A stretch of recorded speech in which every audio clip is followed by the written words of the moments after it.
Krishna pastimes, when Krishna defeated this one asura who had 10,000 captured princesses, he married all these 10,000 girls at one time.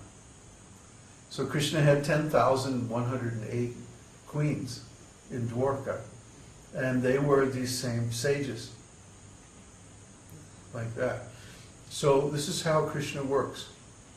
He comes personally, directly himself, to save the conditioned souls from material existence.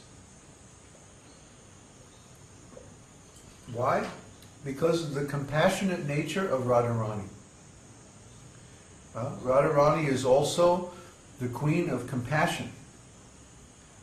Her nature is very compassionate, very soft. That's another reason why we approach Radharāṇī first.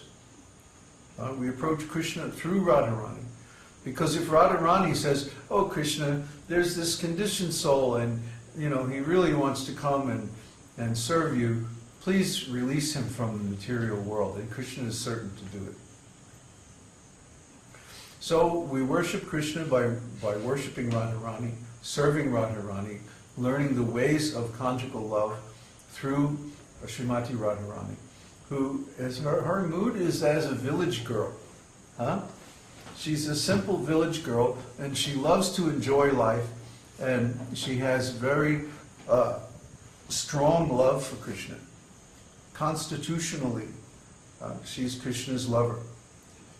So she looks like Krishna, except she's golden.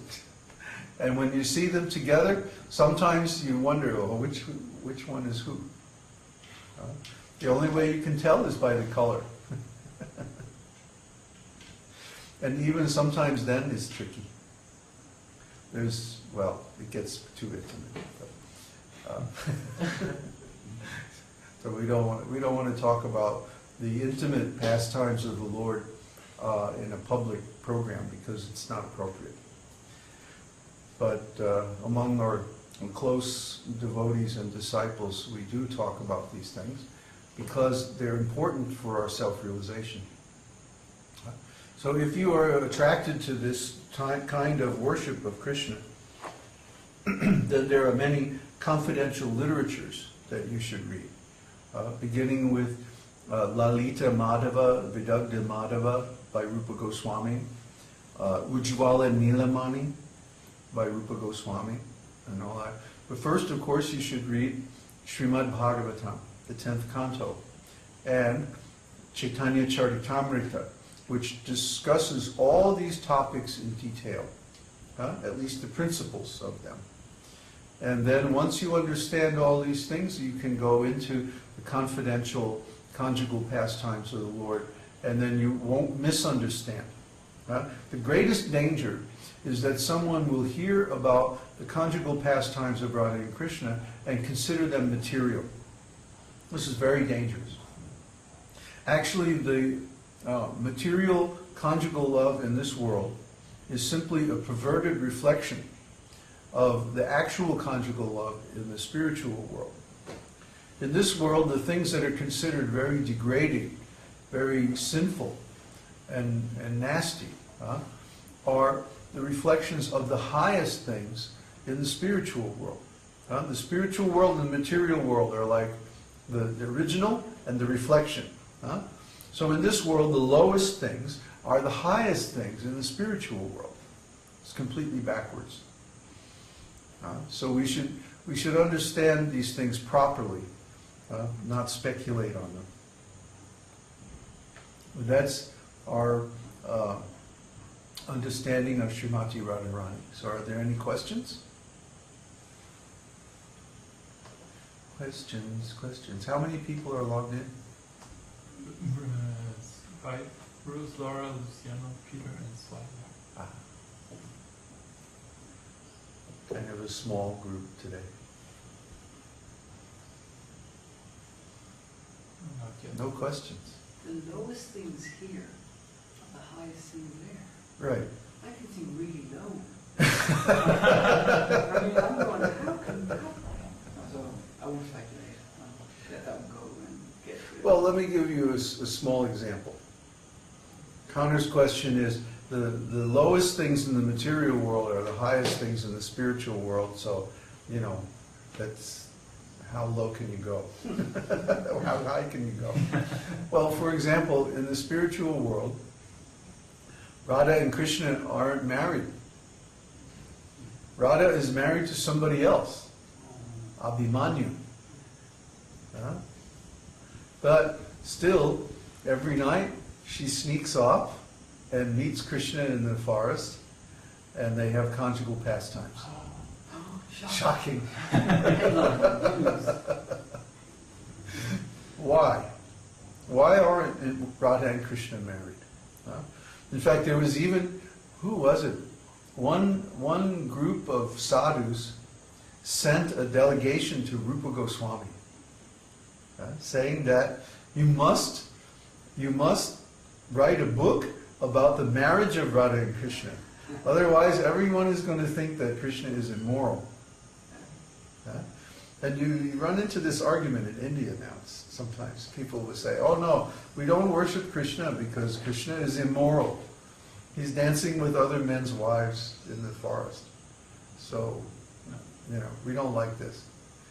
But they don't understand that Krishna's pastimes are transcendental. Krishna is the supreme enjoyer. So if he wants to dance with anybody, it's no problem. Everything belongs to him. He created it. So if he wants to enjoy one of the living entities in this world or another world, it's his business. He can do that, and nobody can say anything, because he's all powerful. But the fact is that this, what's it called? Parakiya, this unmarried love, or affairs, loving affairs, not a marriage. Marriage is called svakiya rasa. Svakiya means with approval, or with, you know, according to the laws, right? Svakiya. And parakiya means actually above the laws. So this parakiya rasa is more sweet because of the element of forbidden. Dangerous. Yes, yeah. It makes it more spicy. Yeah. This is the science of rasa. So Radha and Krishna enjoy this kind of loving affairs because it's more spicy, it's more enjoyable. Yeah, it's a bigger treat. So they're sneaking out of the house, you know. Yeah, Krishna's mother puts him into bed and tucks him in. And as soon as she leaves the room, Krishna jumps out of the bed, out the window. Down the drain pipe. Yeah, down the drain pipe, meets his friends in the woods, and like that. So we can understand that Krishna is above all the principles of the Vedas. Well then, why are the principles of the Vedas given? That you should be married, that you should be faithful, and so on and so on. Well, that's because we are stuck here in the material world, and we have to get out. So we have to follow the principles of the Vedas in this material world, otherwise there's no way for us to get out.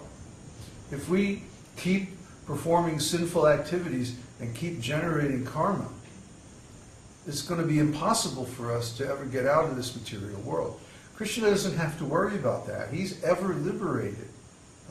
He's above the principles of the Vedas because he's the origin of the principles of the Vedas.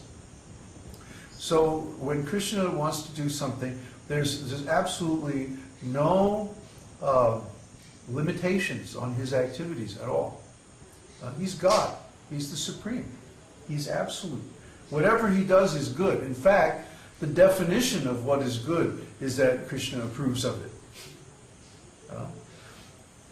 And in his pastimes as a great king in Dwarka, he shows the perfection of all the Vedic principles. He marries so many wives, he takes care of them, has children by them, he performs so many material welfare activities, and so on and so on. So he gives the example of the proper Vedic lifestyle. But in his confidential pastimes in Vrindavan, he also shows that he is the absolute supreme Lord who can do anything that he wants. This is Krishna. So we shouldn't begrudge Krishna his complete freedom to do whatever he likes.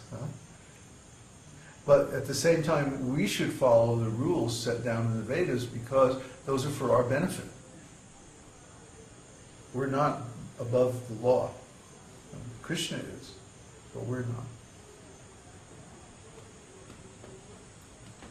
Question from Peter. Ah, Was Radharāṇī's love so strong for Krishna that she desired to look like him, or did she always look as he does? no, she always looks like that. Because she